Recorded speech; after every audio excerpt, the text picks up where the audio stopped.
নমস্কার বন্ধুরা, আজ আবারও একটি প্রাচীন মন্দিরে আপনাদেরকে নিয়ে এসেছি। এই মন্দিরটা স্থাপিত হয়েছে 1161 চৈত্র এবং এই মন্দিরকে স্থাপিত করেন নন্দরাম সিং, যার নামে এই রাস্তা। এবং বন্ধুরা, আমরা অনেকেই জানি না কলকাতার মধ্যে অনেক প্রাচীন মন্দির এরকম লুকিয়ে রয়েছে যেগুলো আমাদের অজানা। এই রকমই একটি মন্দির আজ আপনাদেরকে আমি দেখাবো। আর সাথে এই মন্দিরের এক বিশিষ্ট পুরোহিত মহাশয়ের মুখ থেকে জেনে নেব এই মন্দির সম্বন্ধে কিছু কথা। চলুন মন্দিরটি আপনাদেরকে দেখাই।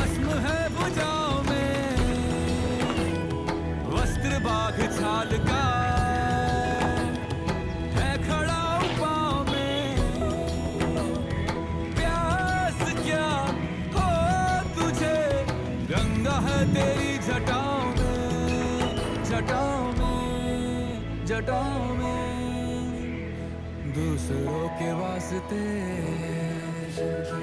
तू सदैव ही जिया। বন্ধুরা, ভিডিওটি দেখে যদি ভালো লাগে লাইক, কমেন্ট, শেয়ার করবেন আর একটি সাবস্ক্রাইব করে চ্যানেলটিকে সাপোর্ট করবেন।